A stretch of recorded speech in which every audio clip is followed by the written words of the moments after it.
and it was night. Gabi noon. My dear brothers and sisters, I believe St. John, the writer of the Gospel, when he included this sentence, it was night, he was not only describing what time it was when Judas Iscariot left the supper. I believe he was also describing the atmosphere. Night is dark. Madilim ang gabi. At ang ebanghelyo natin ay puno ng kadiliman.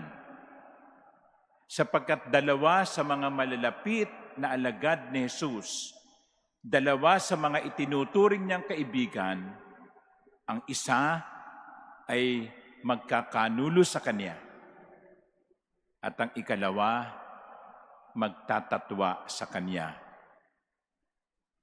That is why, as said, it was not only a description of time, it was also a description of the environment, of the atmosphere of this Last Supper. It was dark. Madilim ang gabi. Maraming nangyayaring kababalaghan sa madilim na gabi. Maraming mga kasalanan ang nangyayari sa kadiliman ng gabi. Natatandaan nyo yung mga extrajudicial killings some years ago? Marami sa kanila ang pinatay sa gabi, sa kadiliman ng gabi. Umaakyat ang mga magnanakaw sa gabi. Well, karaniwan, Okay. Meron din mga umaakyat during daytime. But most of these things happen at night because night is dark. But surprisingly, Jesus said that these events that will happen, the betrayal, the treason, for Jesus, it is glorification. Now is the Son of Man glorified, and God is glorified in him. In spite of the impending danger, Jesus looked at it as the time of glorification. Para kay Jesus, mangyayari ang mga bagay na ito. Itatatwa siya ng kanyang alagad, ipagkakanulo siya ng kanyang alagad. Siya'y dadakpin, siya'y parurusahan ng kamatayan, siya'y mamamatay sa krus.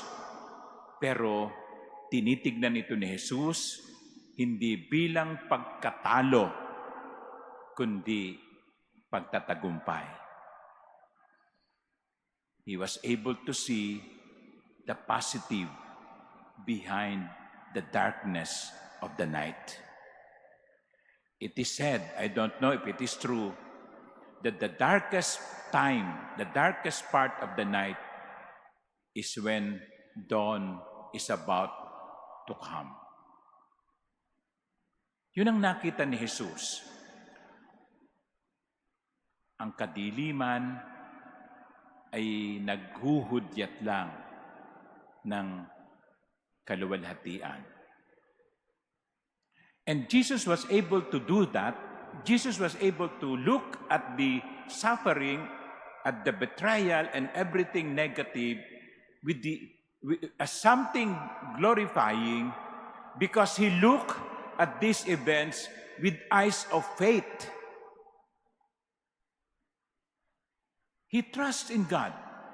He trusts in the Father. Kaya kahit na alam niyang ang mga ito'y mangyayari, ang nakita niya dito ay kaluwalhatian.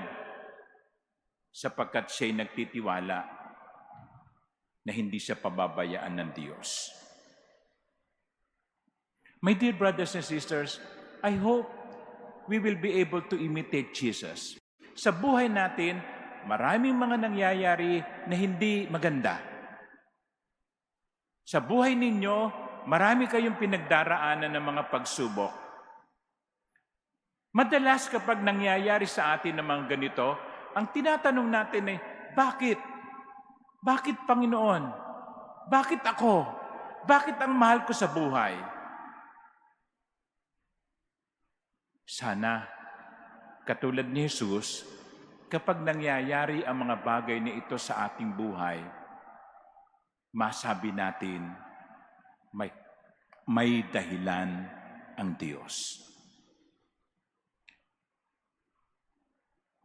Hindi lamang bakit ang dapat nating maging tanong.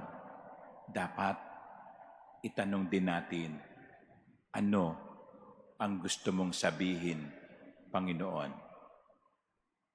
Why? Because in everything that happens to us, God must have a reason. May dahilan ng lahat. At yun ang nakita ni Jesus. Hindi ang madilim na banta sa kanyang buhay, kundi ang kaluwalhatiang naghihintay.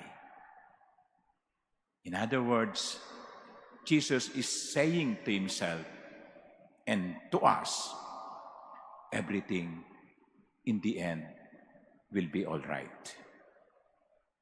Everything will be okay. Sana po ganun tayo. Of course, hindi naman natin ipinagdarasal na sana ay mangyari sa atin ang mga kamalasan. Pero kung dumating man ang mga ganung pagkakataon, sana ganun ang ating pananampalataya, ganun katibay ang ating pananampalataya na masasabi nating everything will be all right. Amen.